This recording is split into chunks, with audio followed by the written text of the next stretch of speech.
说也奇怪，你说这个北莽南宫也是名门世家，我派了密探，打探了这么多时日，也没有把南宫普业的根底给挖出来。你该相信你儿子的眼光。就这位，有多大功底？从一品，给他10年，可拜尽众生。哦，这么说，咱们家凤年捡了一大宝贝。啊，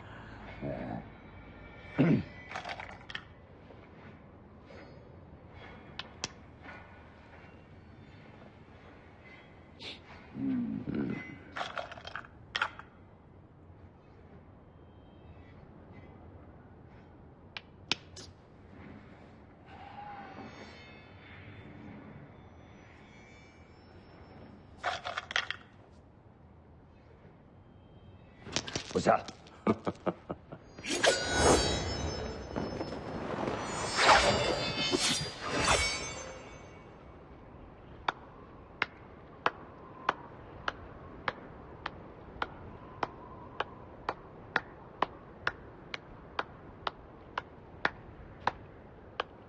宗师风范。宗师该是什么风范？好看。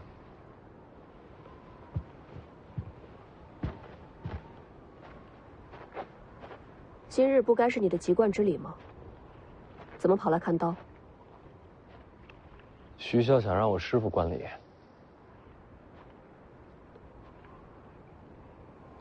会下了吗？不会。为什么？这儿是他给自己搭的囚笼。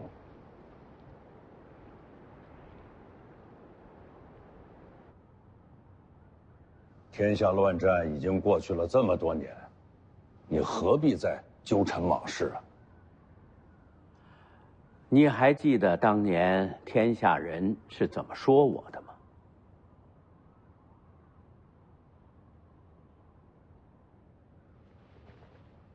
你就不能放下吗？怎么放啊？沾满了血的手，洗不干净。啊，照你这么说，我早就应该自刎而亡了。不一样。我当年是为了不再乱世，拾起了刀。现在呀，黎阳一统，我的事已经做完了，而你的事却没做完。北凉上空，这徐自齐还不能落下，所以你不能停步，还得接着走下去。你比我辛苦啊！你就自己躲清闲吧，把他们最难的路留给我走了。我还帮你教儿子呢。就你啊？教的确实不错啊。下去吧，凤年，籍贯之礼，别耽误了时辰。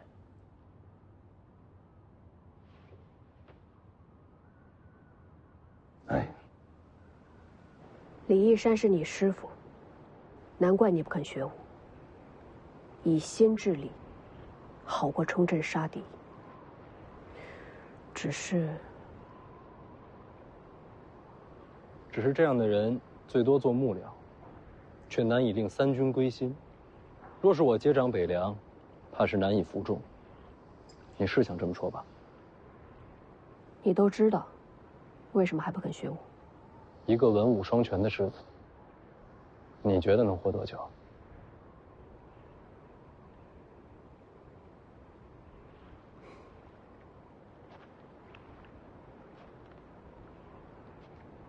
所以全天下人只知道你好色、荒唐。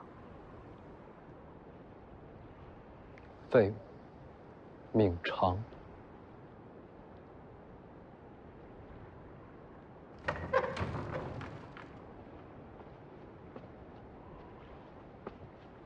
你该走了。今日是我籍贯之礼，要不要一块看看？我怕吵闹。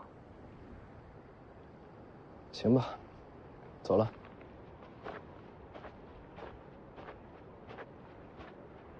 师傅还是不肯下来。哎呀，爸，就他那身子骨，哼，这么冷的天，他肯定吃不消的。嗯。王爷，龙虎山密报。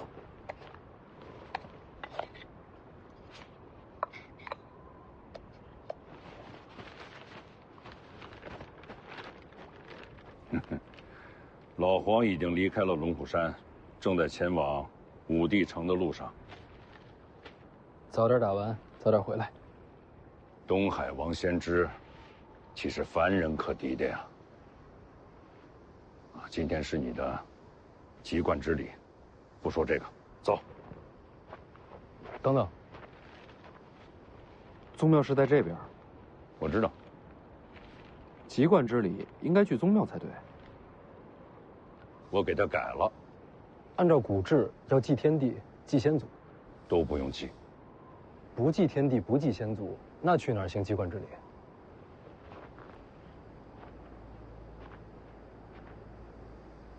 去见你娘，也好让她亲眼看到你籍贯成人。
你娘生前呀，最喜欢的就是这2尊尸像。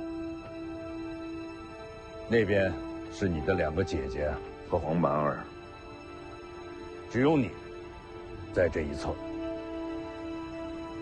你娘对你的宠溺偏爱，从未有过止境。都说我徐骁是一个疯癫残暴、不识礼数的粗鄙之人。我认了。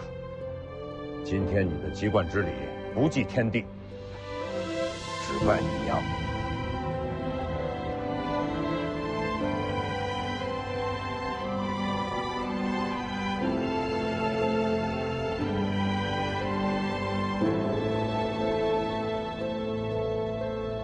黄满儿呢？哎，你还不知道你这个弟弟啊，每次给你娘上坟，他哭的都是撼天动地的。还是把你的籍贯礼完成了再说。啊，走。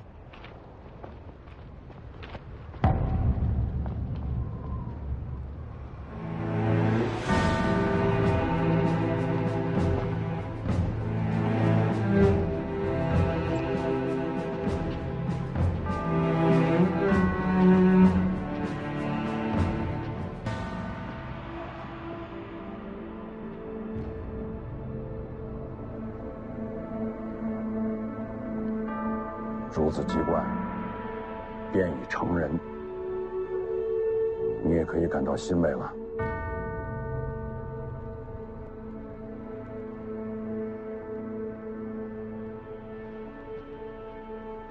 跪下。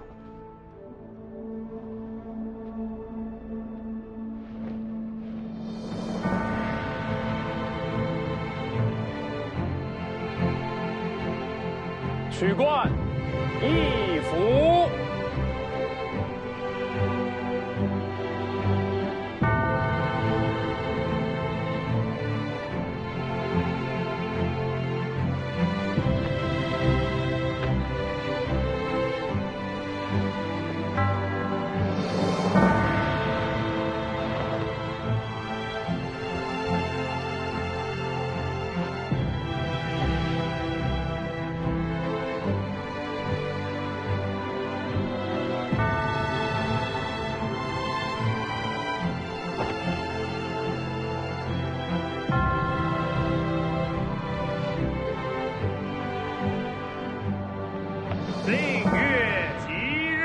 史家元服，弃而幼志，顺而成德，授口为奇，戒而景服。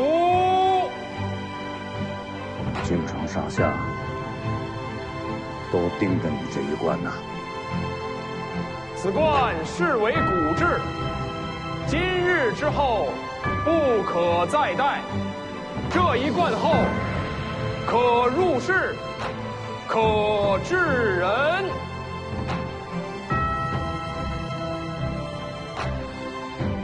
除冠一服。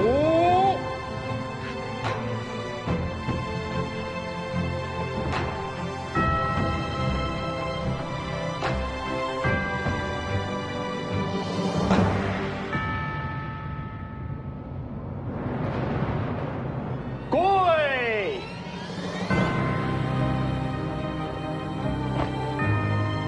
吉月令臣，乃山而服，敬而威仪，殊甚而得，眉寿万年，永寿无福。提鞭乃是诸侯大夫之冠，又带兵士田猎之权。这一冠后，便可入主军营，执掌兵权。北凉35万铁骑，都等着这一冠。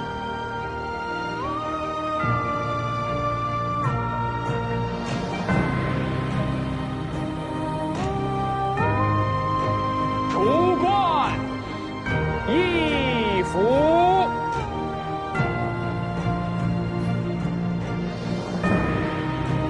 跪！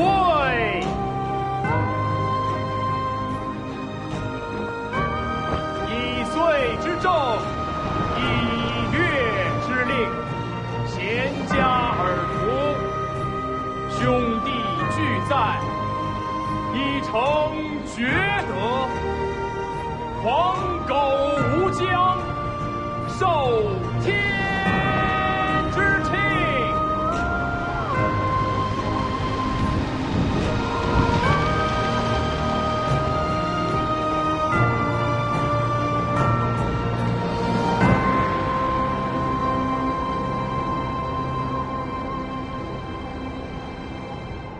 这第3冠本该是诀变，受宗庙祭祀之权。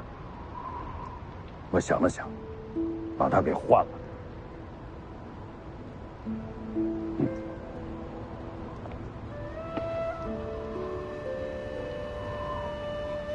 此冠不合礼制，亦无典故，可以说它什么都不是。天上地下，没有人会在乎它，除了你娘，因为这是她亲自为你缝制的。你母亲缝制它的时候，就盼着能够看到你戴上此冠。现在，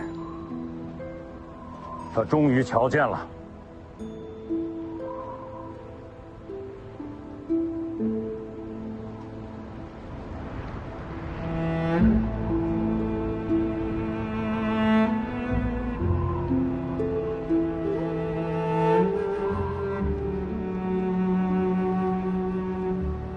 入仕封侯，执掌千军，固然很好，可再好，也比不过他。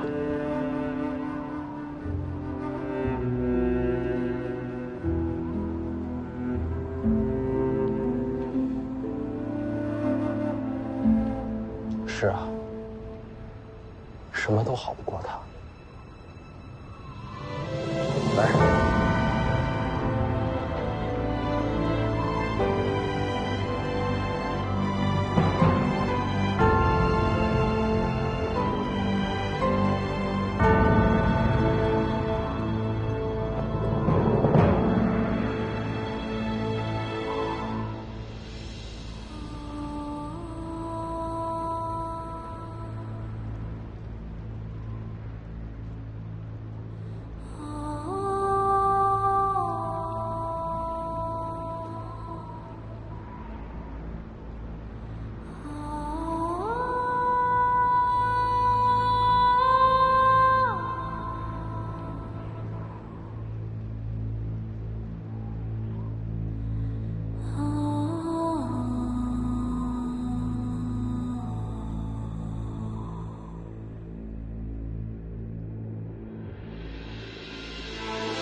我让他们先回去了。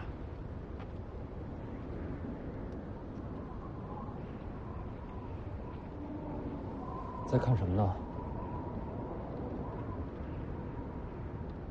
天下这么大，啊，站得这么高，还是看不全呢。或许本来就看不全，或许站得还不够高。还嫌爬得不够高啊？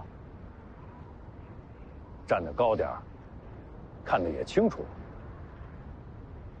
山底下风景也不错。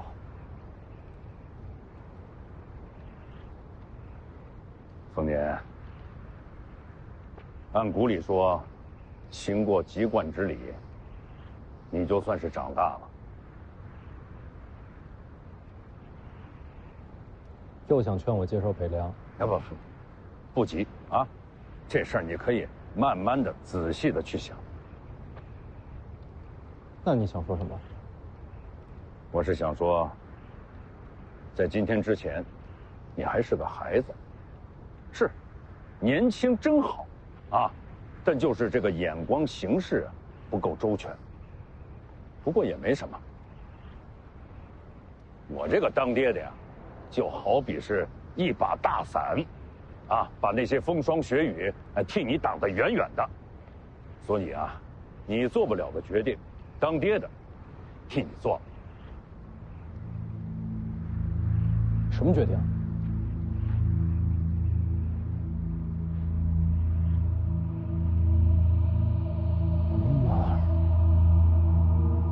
黄毛去哪儿了？已经出城了。别急，他会回来的。你不想杀宁峨眉，又想让你弟弟留在北凉，啊，我只能替你找出这第三条路。不杀人，啊，你弟弟可以留在王府，而且北凉还不能生乱。你到底想干什么？我问你。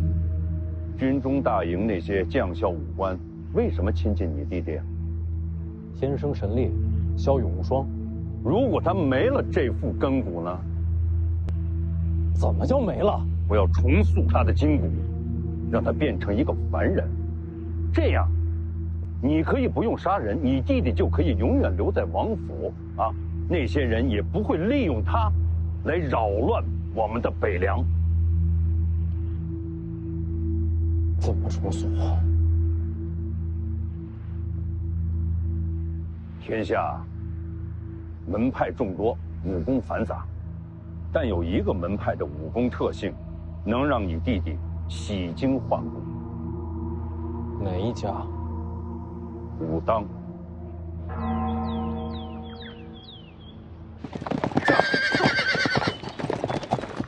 这。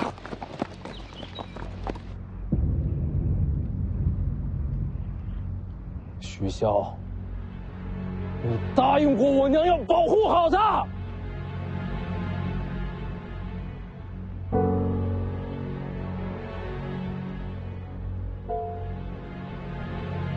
我答应你娘，是保护好你们。你想两全其美，我只能这么选。权力斗争本来就是你死我活，我让他变成一个普通人，那是给他一生的安稳。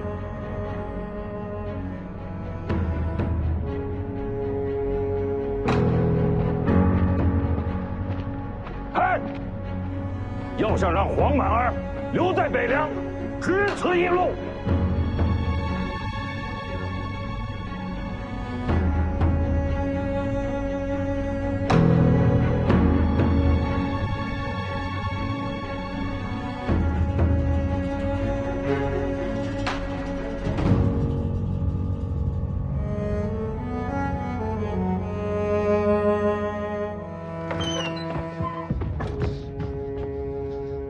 能不能再帮我一个忙？你说说看。再做我一次护卫，陪我去武当。杀气腾腾，要闯山？不是，救我弟弟。北凉王府35万铁骑，为什么叫我做护卫？王府内外皆是徐骁麾下呀。所以你爹没同意你去。我自己的事儿，自己决定。我帮不了你。为什么？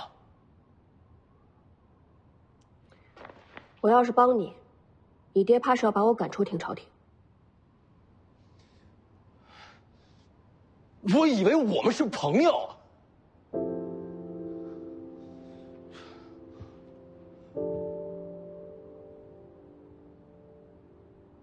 你知道我为什么要留在廷朝廷吗？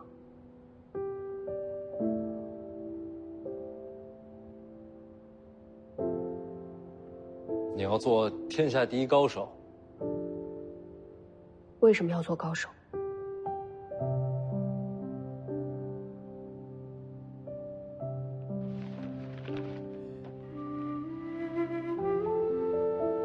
因为只有这样，我才能完成自己用血写下的誓言，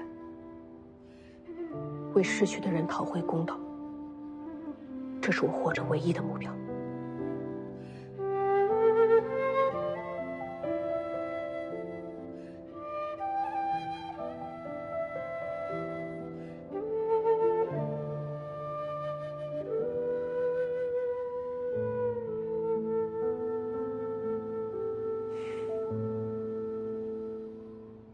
对不起。不用对不起。虽然我没有帮你，但府上有一个人，不在你爹的麾下。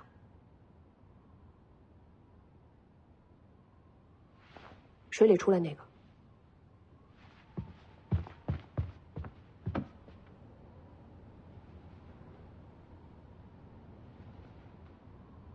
我怎么把他给忘了？多谢。等等，秀东借你防身，回来还我。我不会武功，怕辜负了这刀。就当是朋友，尽的心意。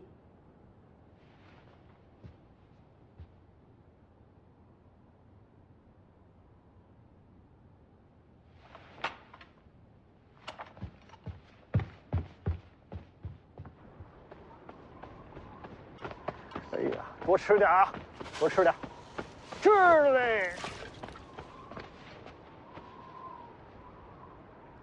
什么事？陪我出城。出城干嘛？我去！你答应过老黄给我做护卫的，江湖人说话不算话吗？你要去哪儿啊？武当。这么远？啊，不去不去不去！哎，言而无信，传出去可不好听啊。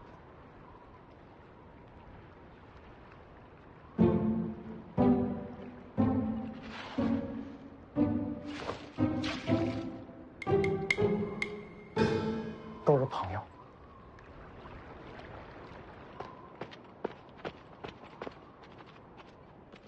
徐骁，你看看，一匹也没有。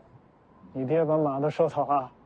先出去，街上有骡马市，大不了现买。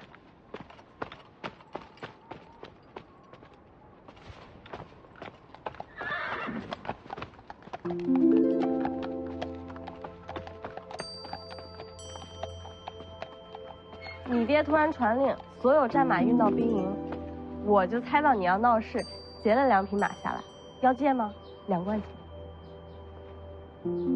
我可说清楚啊，以你爹的手段，灵州城内你保证1匹马都买不到。谢谢啊。说了要钱的。知道知道，2贯钱回来给你。我可不是要帮你啊，你离开北凉最好，见不到你我才轻松。前辈，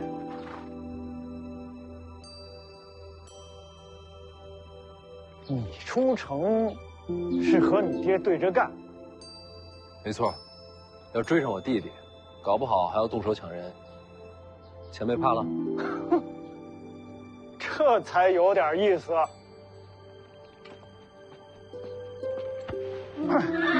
走。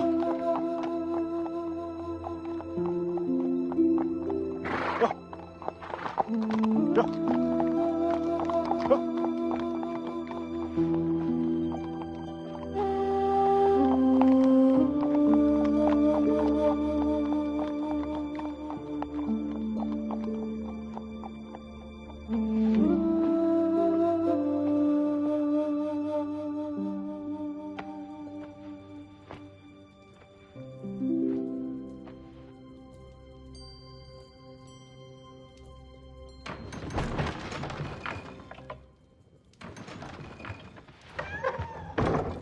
来看看你缺点什么。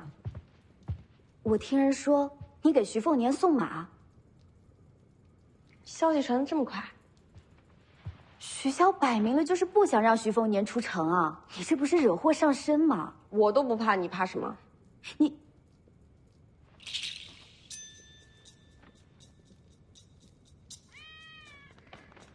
怎么？你们两个势不两立。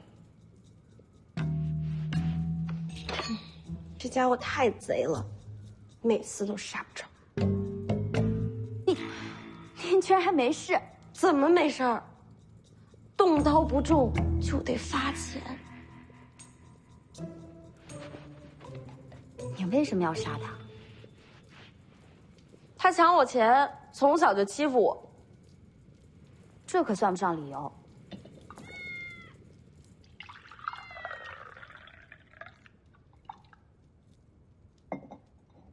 大概是为了让他事先习惯起来吧。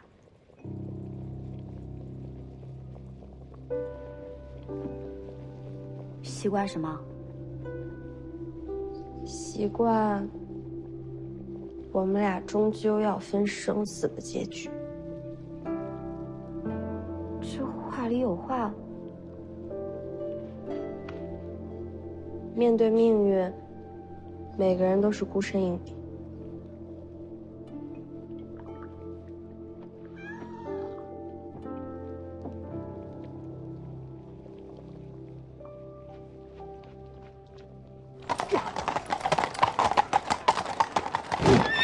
把城门打开，凤子营受命封城，若无军令，任何人不得出城。你知道我是谁吗？王爷的命令里说了，尤其是世子不可出城。要不要杀出去？他们也是奉命行事，不应该付出性命。换个城门看看。徐骁不会留这样的漏洞。那就找熟人走人情。我算是明白为什么徐骁要让楚入山送黄满儿去武当了。你爹把什么都算死了，一点机会也没给你留。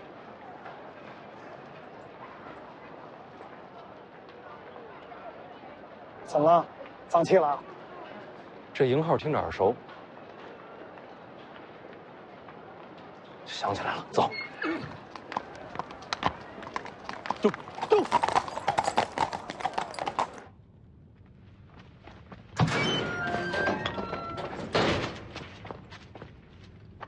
世子又来了。灵州城外，我是第一次见你。是，当时在下奉命接世子回城。当时你报了名号，凤子营是你麾下。没错。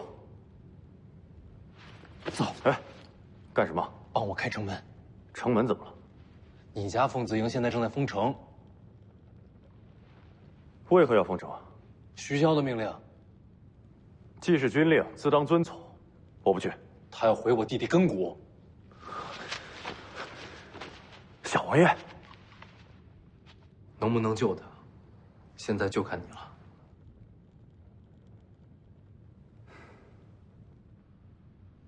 徐凤年是用手令入的地牢。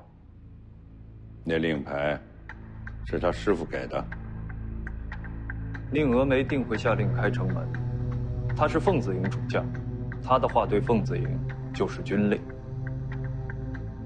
宁峨眉最佩服的就是黄满儿，他一定想去救他。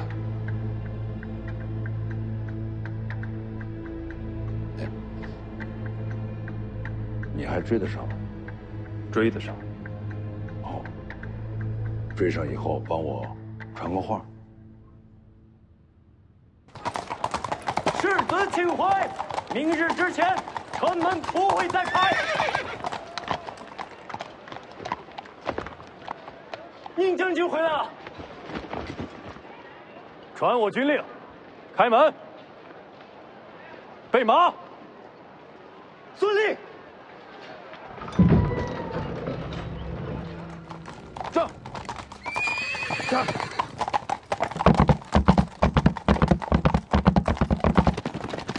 走！停！世子，黄满儿呢？留在武当山了。你把他一个人留下了？知不知道徐骁让他去武当干什么？义父没说啊。他要毁了黄蛮儿根骨。你也不用那么着急，能改人根骨，也只有武当新法成就大王庭。武当很多年都没人能做到了。怎么了？世子不知江湖事，武当没落，全凭掌门王重楼独当一面。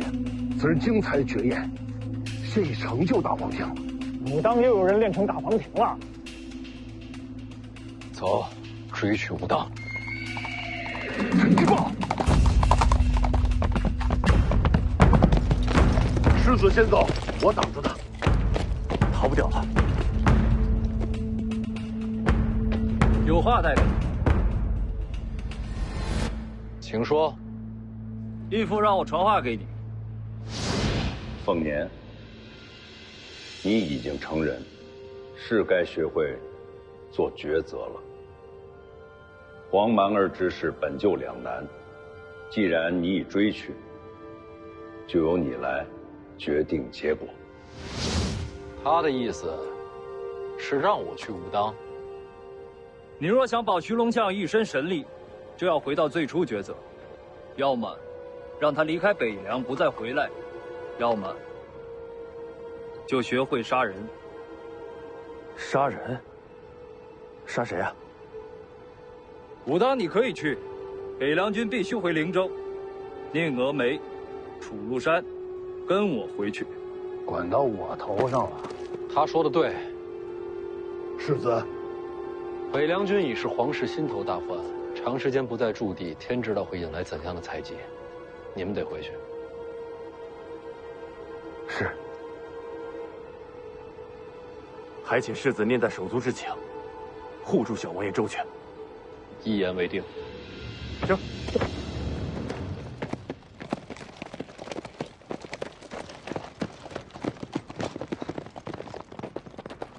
徐凤年，想清楚后果，再做决定。走，去武当。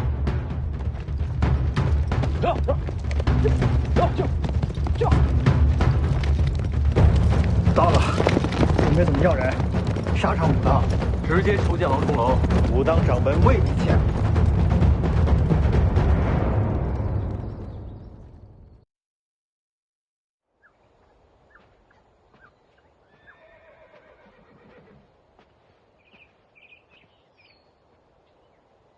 干嘛？我是来告别的。告别？我会武，却一直瞒着世子，是我行事鬼祟。从今往后，不敢再留在世子身边了。徐骁让你保护我。青鸟欺瞒世子，罪不容恕。他在我身边，到底藏了多少人？留了4名死士，甲乙丙丁，我是丙。其余3人是谁？我们各自独立行事，不知其余3人是谁。这是要我慢慢猜喽。不过王爷说过，乙和丁已经为世子战死了。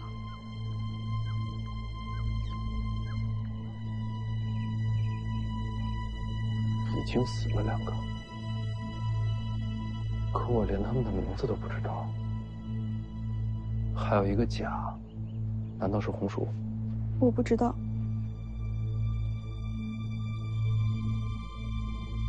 我今天心情不好，这就算惩罚了。院里那么多事儿，别老想着跑，进屋干活。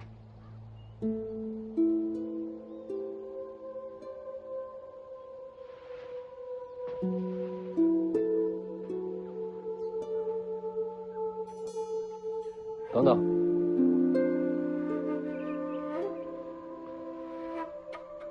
你记住，从现在起，你的身份就不再是死士，只是丫鬟，明白了吗？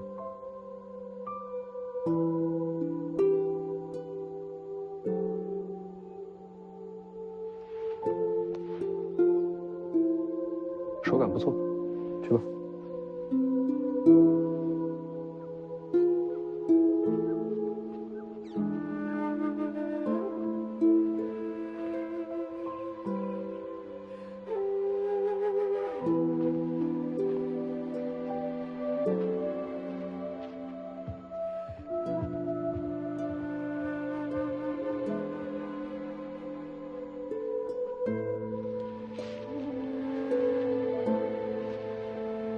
世子对你不错嘛，我还以为你铁定被赶走了呢。从今以后，我不是死士了，我是世子院里的丫鬟，青鸟。那么你呢？你为什么会出现在世子身边？你真正的身份到底是什么？你猜呀。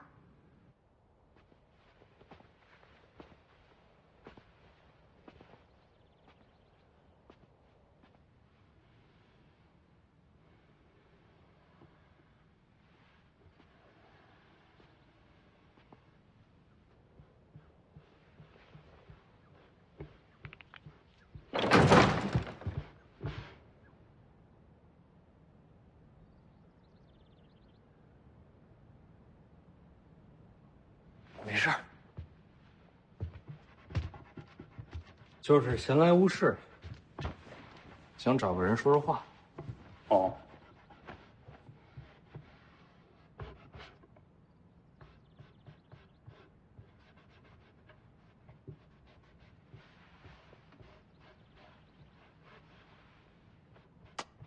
青鸟这个丫头，其实是我爹安排在我身边的死士。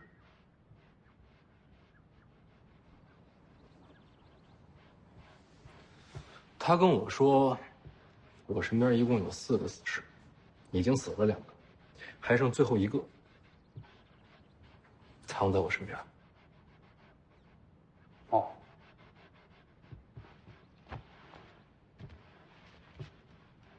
你会不会武功？会吧？那你就是藏在我身边的最后1个死士。我不是。哇，加我，确实不像。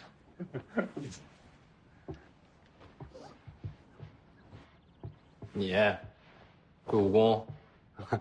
会点。那你武功有多高？差不多这么高。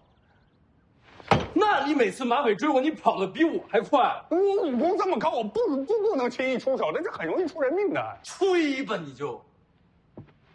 我就不应该猜你是死士。哪家高手像你这种风范呢？偷一只鸡，惹得半村人出来追你。哎呀，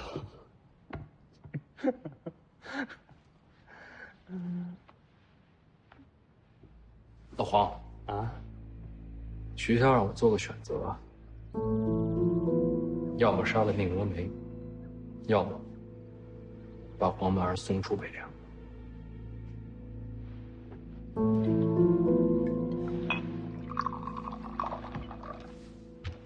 少爷，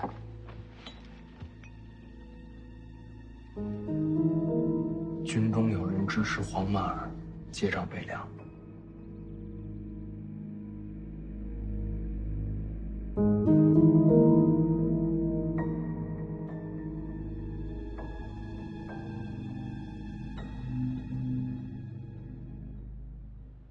事情大概就是这样，连我都想不到，徐骁要把黄满儿送到哪儿去。我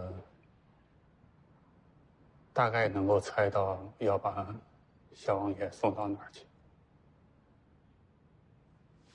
你知道？送到哪儿去不重要，重要的是少爷您是不是不愿意小王爷离开？我当然不愿意了。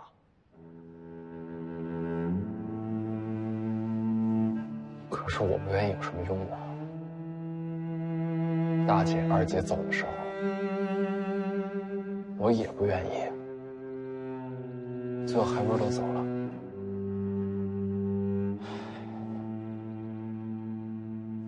就是个名不副实的世子。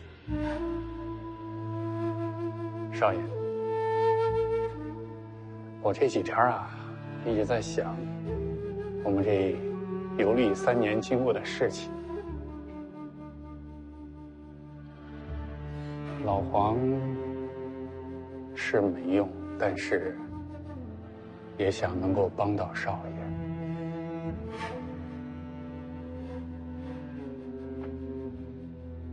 有这心就够了。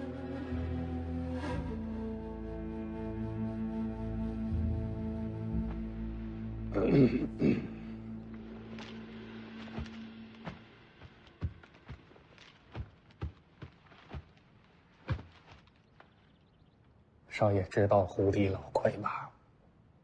我当然知道。前一阵子林探花刺杀，我求他出手来着。那少爷有没有想过把老贝给放出来呀？小时候就试过了，他那链子斩不断。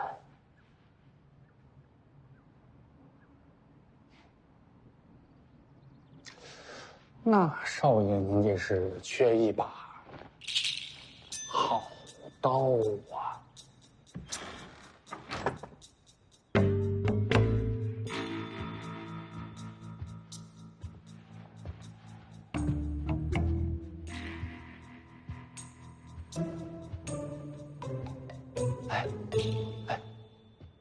有事儿？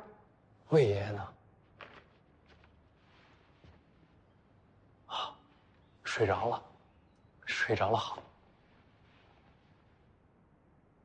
其实我找你，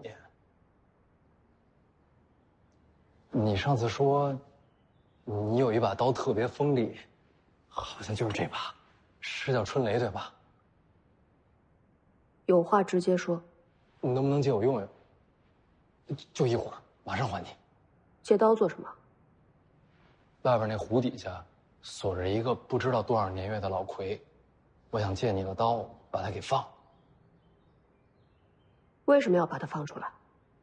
我救了他，没准他能帮我。谁说的？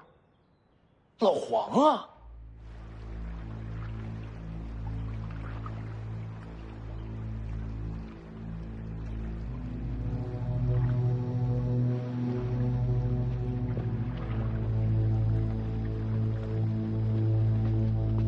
老黄，胡地老魁的事儿，你跟他说说。哦。这胡底人被4条运心铁锁缠住，倘若有谁能够亲手砍断铁锁，助他离开，便能收服这个胡底人。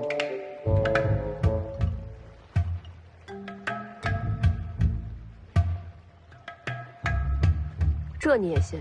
试试嘛。你身边人还不够多吗？有些事儿，北凉王府的人未必帮我。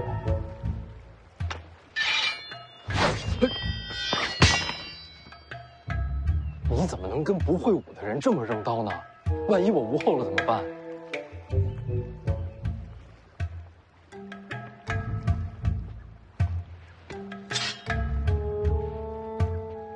那刀行吗？挺亮的，我觉得行。不亮的是木刀。要不你还我？啊，行，我下去了。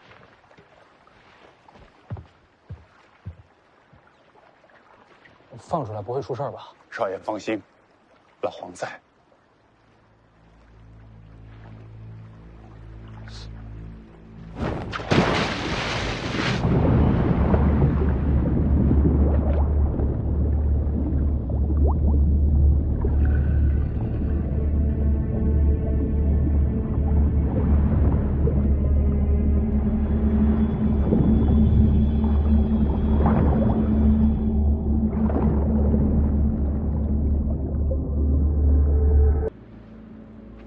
这就是你说的收服啊？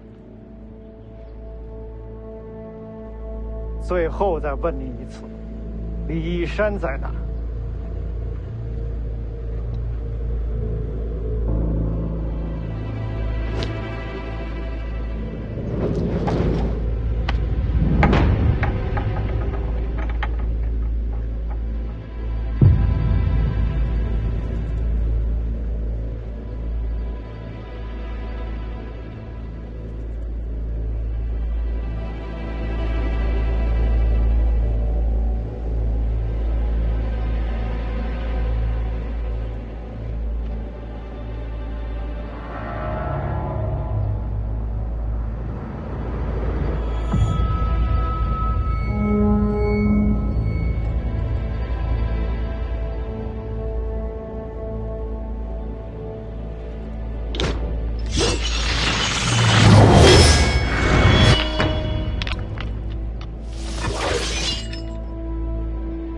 李山，你活着就好，不然我这仇都不知道找谁报去。李义山，当年的无双国师，他不是已经死了吗？他是你师傅。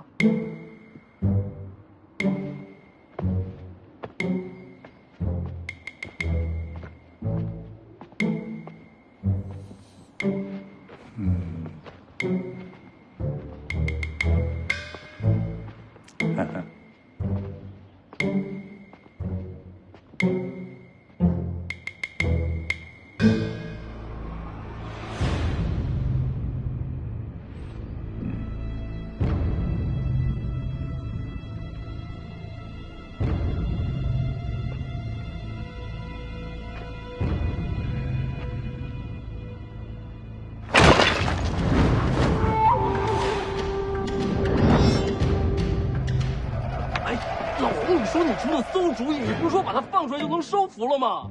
打到收服就好了。上！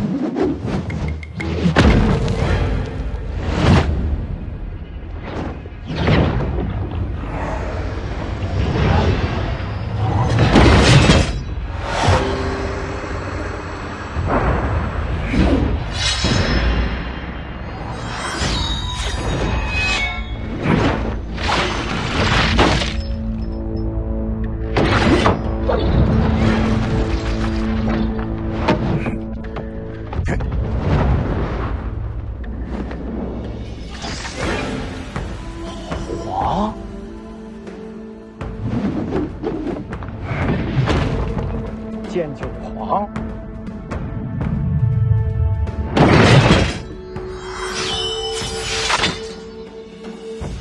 原来你也还在。好，爷爷我就破取九剑，报当年战败之仇。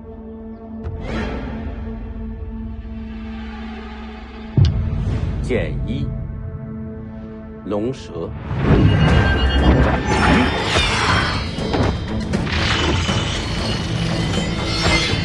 剑二，并蒂莲。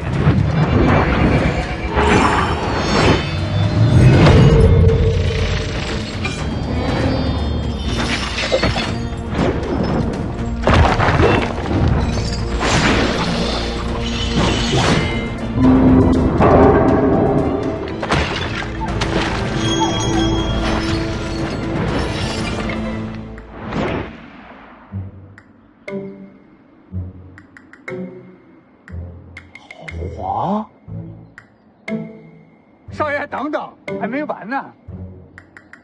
当年是我把你打落湖底的，今日结局还是一样。剑三，三金。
没吃饱，不打了。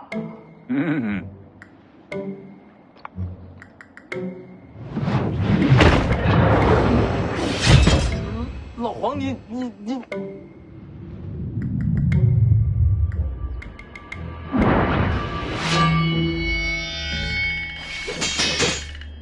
少爷，收服了。老黄，你武功这么高？少爷，我之前不是跟您说过吗？我武功大概有这么高。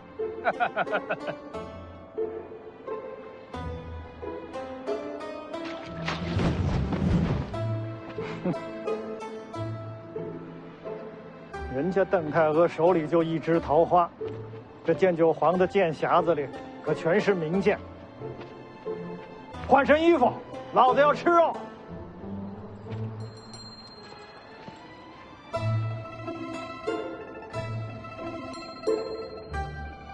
你是剑九皇，你知道他？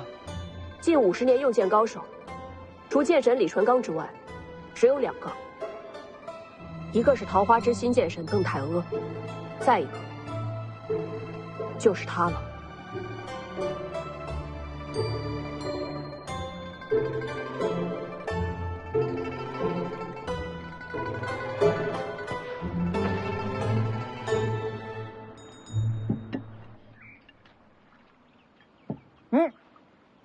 拿走拿走，吃了10几年的呀！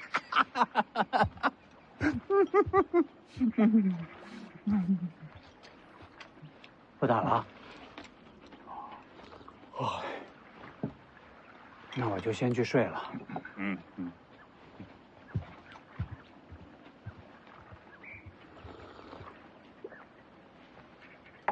要不你过来吃点？我看书去。哦。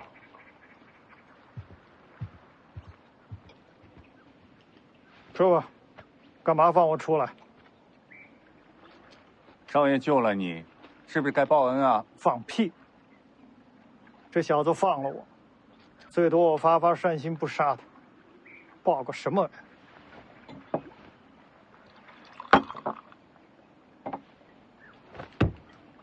不报恩，再把你打回虎地。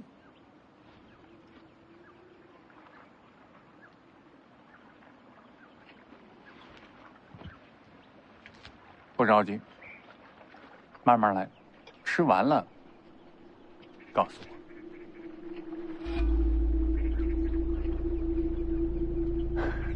少爷，你肉你得趁热吃，凉了就不好吃了。来。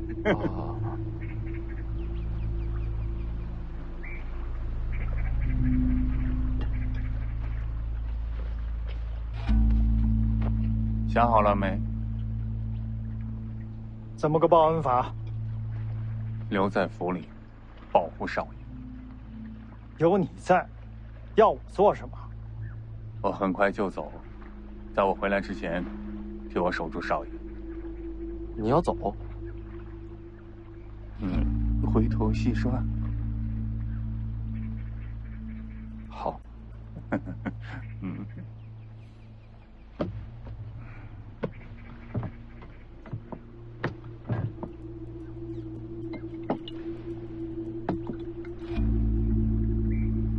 行不行？你多久回来？最多2个月。好，2个月之后你不回来，老子要走人。行。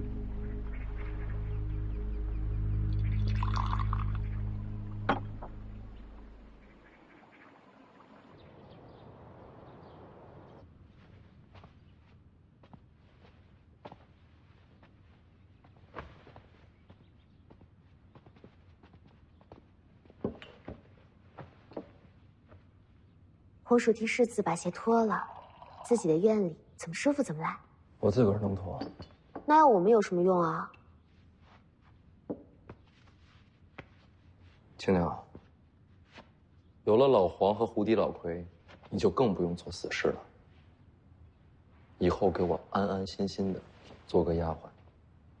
世子对青鸟可真好。你也一样。遇到危险给我躲得远远的。我院里的，一个也不许死在我前头。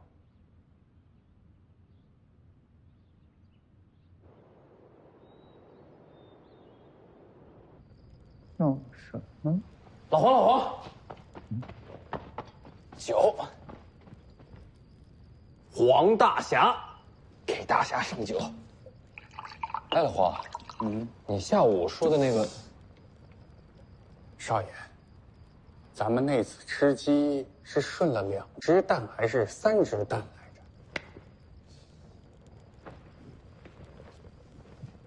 着？3只，就说是3只。哎，老黄，你今天下午说你要走，去哪儿？我得去一趟龙虎山，黎阳王朝第一大教派。你去那儿干什么？有些个故人要去会一会。会完了，我得去一趟武帝城。东海武帝城？你去那儿又是做什么？有一场架，打了一半，我得去打完了。自打我记事你就在府里，你这架什么时候打的？快30年喽。那会儿还没我呢。少爷想不想听一下老黄的故事？你说。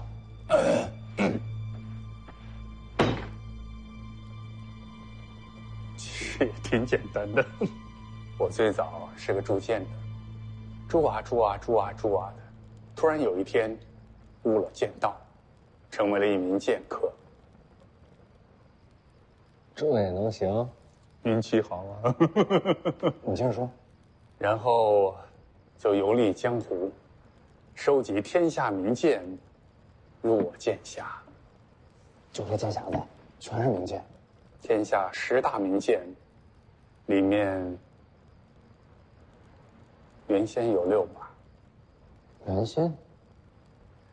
我去东海武帝城挑战王仙芝，留了一把黄炉在城墙上。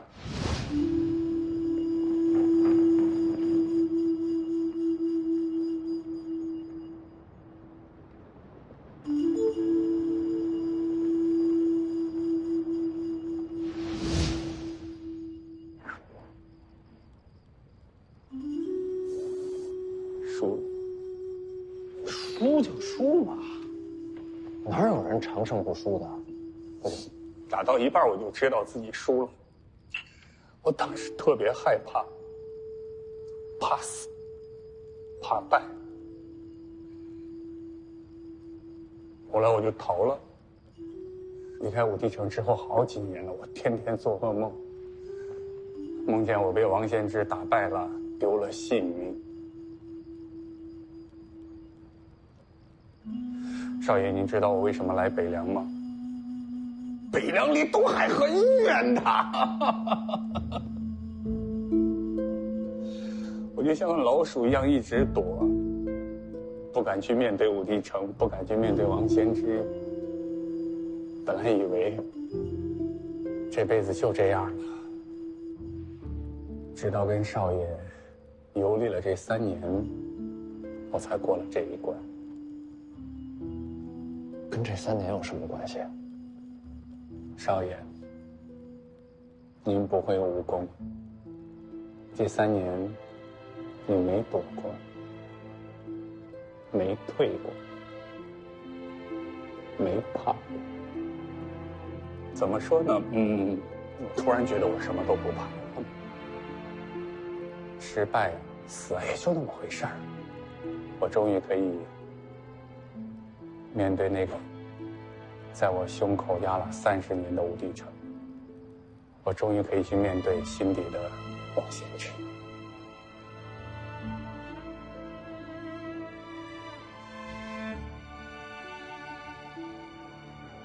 这场架，我不会拦着你。但是打完你就给我回来。其他人烤地瓜，没你烤的好吃。我答应少爷，打完了马上回来。第一件事就给少爷烤地瓜。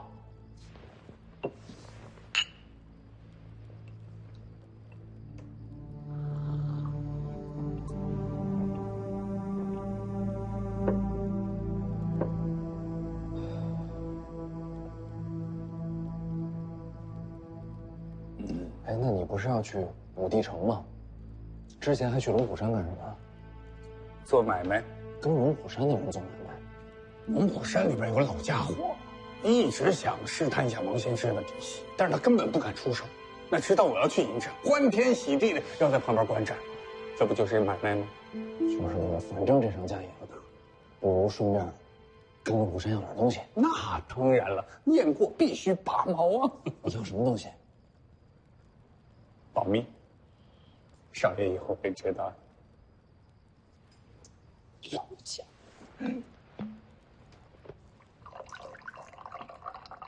什么时候走啊？明天一早。这么急？哎呀，这欠了30年的假，早点打完，早点了了心事。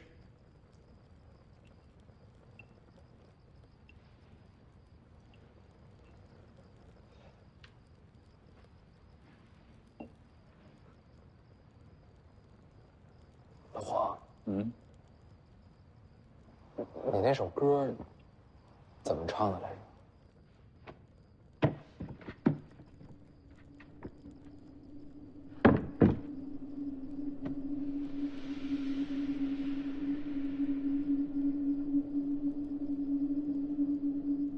老狗，老狗，天下没有土里埋骨